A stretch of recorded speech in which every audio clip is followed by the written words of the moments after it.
What's up? This is Jeremy with Dreadnaught. Sun's out, guns out, outside today. Coming back at you. Got a few topics. So there's been a lot of stuff in the news lately about cops. Cops doing a lot of crazy stuff. Even just our local area. They're not doing crazy stuff. They're doing like any other little kid would do. If you don't give them rules, the police are the only agency we have that have no real rules.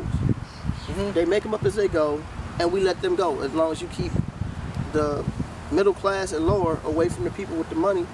That's pretty much all they are. See, that's the crazy part. Like, they can do stuff that, like, if me and you did it, we'd be in jail immediately. Like the thing that happened in Fayetteville where the two off-duty cops ended up almost having a gunfight inside of a bar. They had their guns pulled on each other. Dressed in civilian clothes. And they didn't get in any trouble, really, did they? They might have got fired. 2 years later. Yeah, 2 years, exactly. Like, anyone else would have done that, it's over. But, we should start by saying this. Not all police officers. Not all cops are bad. Not blah, blah, blah. 90%, however, and even other cops will tell you, 90% ain't shit.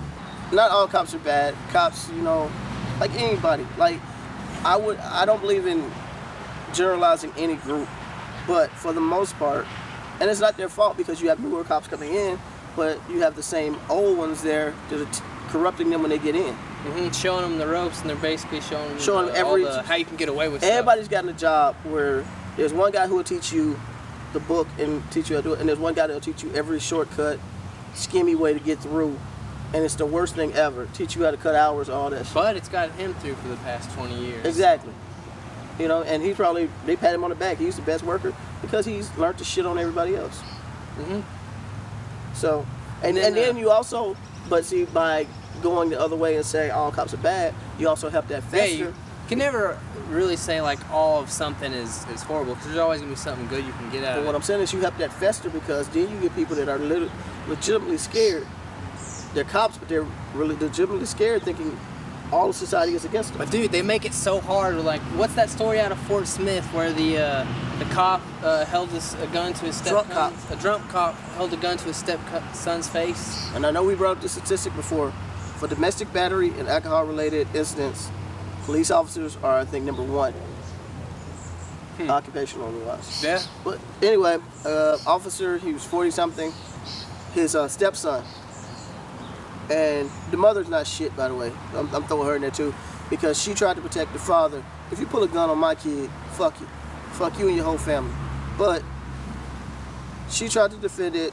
The neighbors still went in. Just to show you how messed up this is, besides the obvious thing, besides the Jewish statement, he'd blow his Jewish brains out or some crazy shit like that he told the kid. Kid's like 6. But he also, when the responding officers got there, drew his weapon on them. Now, out of people getting shot holding Skittles, knocking on doors, and the other 50, 60 stand your ground weird little things, isn't that interesting? That a dude who didn't identify as a police officer draws a gun on you, and all you tell him to do is put it down. Yeah. It's a little messed up, dude. But see, that's the thing. Like, how much trouble did that guy get in? Oh, it's still pending. Still pending. You know how it's gonna go. He's on administrative leave. He might get fired. Yeah, he's suspended without pay. Paid administrative leave for X amount of days or whatever else, and blah blah blah. It's horse shit. That's dude. the craziest thing to me, though, dude. They can do stuff that a normal person would do, and they'd be locked up right away. But that's the thing. That's why most people will tell you they want to be a cop. I've heard people say I want to be a cop so I can shoot people. What kind of person does that occupation attract? That's kind of what we need to look at. Not just that. Also the fact of, like, I went to the police academy and did an interview. Well, we did an interview, but, you know, we went for class and we were talking. And I told the guy, I was like, you know, the instructor was cool as hell. But we were talking, he was like, well, why wouldn't you become a cop? And I was like, because I would never pass the test. Not because I have a criminal background, not because of anything like that, but because when it comes down to that, asking questions on the truth machine, whatever. Yeah, the lie detector. I'm not gonna get asked the same questions that Bobby Joe, whatever the fuck, is gonna get asked. Yeah, it's probably true. You know what I mean? I'm gonna get asked some real intense, weird shit. He's gonna get that out of those. You might have to say yes to. And I'm pretty sure out of those, out of those 2,000, whatever the fuck amount of questions there are, If you ask the average black, Mexican, whatever person, they got to ask the same questions. You ask the average, and not even a race thing, more so a image thing. You wouldn't probably get hired.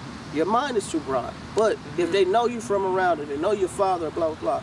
Police forces are slowly becoming these clubhouses. They're no longer going out to try to hire this person to do this. They know each other. They know each other from hunting or fishing, or they went to high school together, or blah, blah, blah, blah, blah. That's a dangerous combination of things to get together when you add in testosterone and guns. It's a fucked up combination. Certain people shouldn't have that much authority. Anyway, with no rules. Go to our next topic.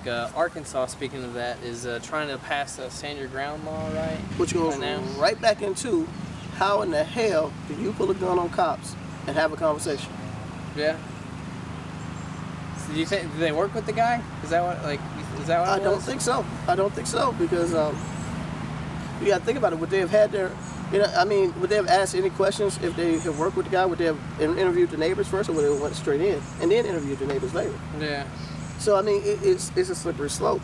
I don't know if we ever touched on it before, but there's still a case pending out of Little Rock, where my sister's husband, who was actually an ex-SWAT cop out of Little Rock, his father was shot and killed 3 or 4 years ago in his apartment by 2 police officers responding to a whole nother call. But when they walked by, his door was open. He's sitting there watching TV, and they started talking to him back and forth. He gets up with his cane, they felt threatened, and shot him to death. This is a 60, 70-year-old Vietnam vet in his house. That's nuts. You know what I'm saying? It is that level. If you're that scared, don't become a cop. If you're that freaked out by people, don't do it. To the stand your ground shit, if they have training and they're that fucking trigger happy and nuts, what the hell is the average person gonna do? Yeah. Especially with all the crazy stuff that we watch. That's the thing we never really, like, kind of take in. But, like, what is all, like, the movies and stuff we watch and the television and stuff? Like, what does that do into, like, our... Dude, I saw, when I was a little kid, I saw the realest, and it's funny because it was on Entertainment Tonight. I saw the realest interview I've ever seen in my life. Like, even as an adult, I can process it better. And not only have I never seen it again, I've never heard anybody talk about it.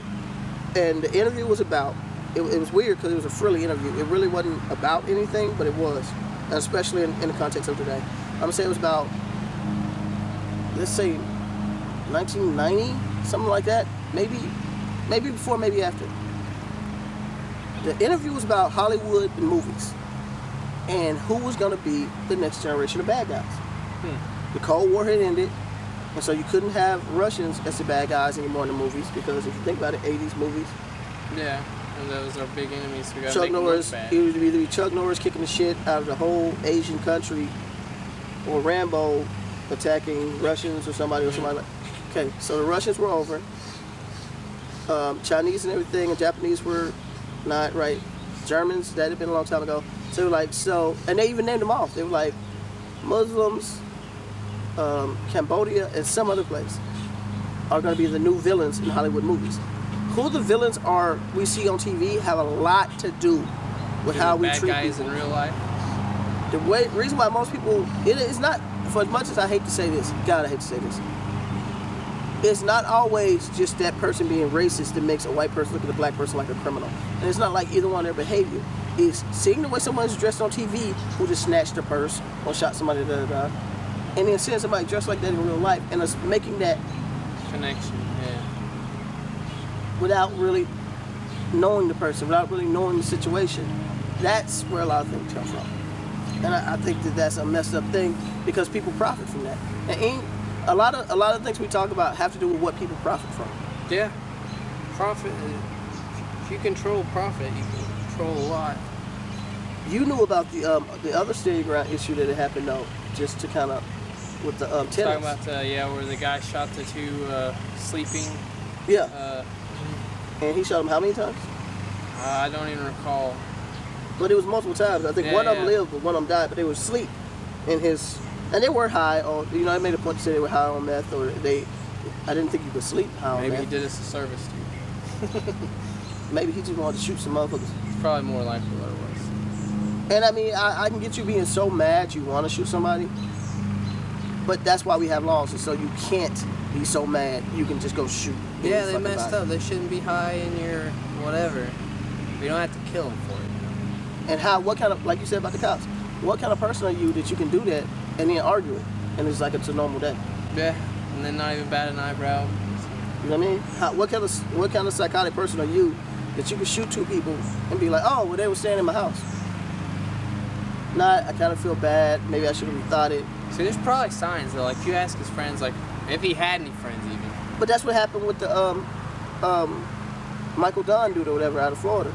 When they interview people were saying, oh, we've been waiting on him to shoot somebody. We knew he was going to shoot some fucking body. We're surprised this shit didn't happen before. Surprised it took this long. The one guy that interviewed, he said that shit 3 or 4 times. We're just waiting. There's a case where a gentleman wrote a letter to a family talking about he was going to slit their kid's throat. Yeah, see, that's I guess I just don't get that mad, but that's nuts, dude. It's not the fact that people, it's not even mad, dude. It's the fact of fear. Try to say the most fucked up shit. It's still fear because as the pendulum is swinging, you got a class of people, and unfortunately, I'm gonna say white, but unfortunately, it's not really white people. It's just a class of people, and a lot of them do happen to be white. Some are black, some are other things that feel like, for whatever reason, they're entitled to more than everyone else. That, oh my God, if these people get even with me or get more opportunities, I won't. I lose, yeah. It's like a... And really, it kind of goes to show that you didn't do shit, because the true American mindset, from what I understood, was if you see somebody doing the same thing you're doing, that should motivate you to do more better. Or do better. Yeah. Not put fear in you that somebody might equal what you're doing. That's, you only get, what's the revolver quote? You only get smarter by playing a smarter opponent. You cannot expect this country to get better with half the people. You ever thought of that maybe why the country's fucked up? Because half of y'all sitting around watching NASCAR every time it come on, drinking beer? Maybe. Could be.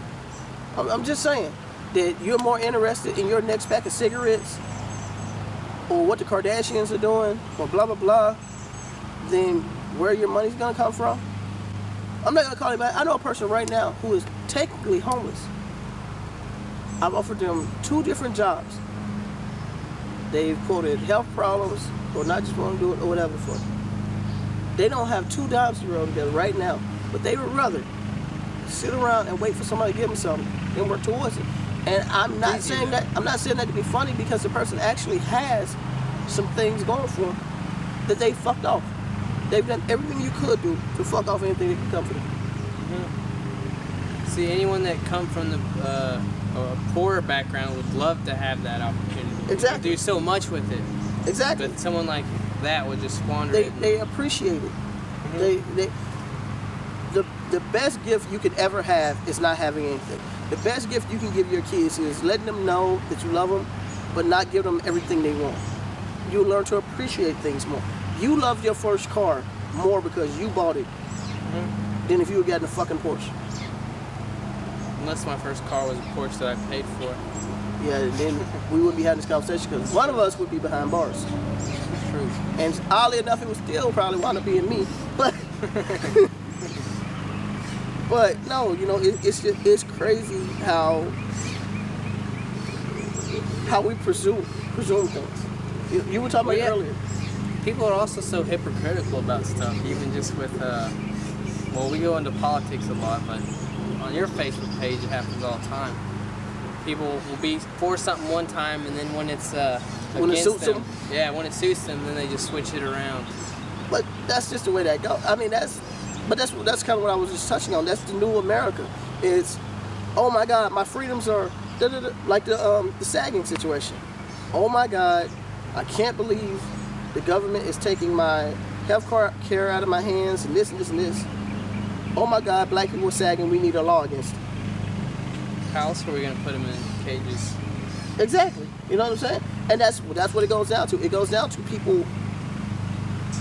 Your shit is your freedom. Everybody else's shit impedes on your freedom. Now, to switch that one around, I don't believe, because this is going to transition to our next topic, actually. I don't care about people being gay. It has nothing to do with me. Mainly because I'm not gay, so I don't give a shit. The only reason you should care is if you're going to have sex with that person. Exactly. It has nothing to do with you. Exactly. Like what they do in their own privacy. Like I said on one of our other episodes, if you want to be Santa Claus and you gay, be Santa. Be the chipperest Santa ever. If you want to be Santa and assless chaps, we got to have a conversation, bro. You can't have that job. You get what I'm saying? You can't be around little kids and assless chaps. As long as you don't, but that's what's happening. People take it to just the gun rights thing, all this shit. It's not the fact of people wanting to hurt your right. It's the fact of people taking it too fucking far. That's true. You give people an inch and they take a mile. Exactly. So I have nothing against gay people. I think everybody should have their rights. I do think it's interesting that some of the main people arguing about this shit probably are secretly gay. That's what it seems like. A lot of people that are anti-gays, seems like they might have had some gay sex. Time or two. Okay. But yeah. No, I mean like the whole, telling people they can't come to your restaurant or telling them this, da da da da da. At the same time, I'm 110% behind that being wrong. People should do and eat wherever they want to or do whatever else. But with that said, I also believe on the other end, you can't make anyone do anything. I can't make you like me because I'm black. I can't make you like somebody because they're gay. I can try to teach you to respect people because of who they are, but I can't make you do anything. That's where a lot of problems come in. All right. Well, I think we'll end this here, and we'll probably pick up on this subject maybe at the beginning of our next podcast. But Dreadnaught, signing out. Later.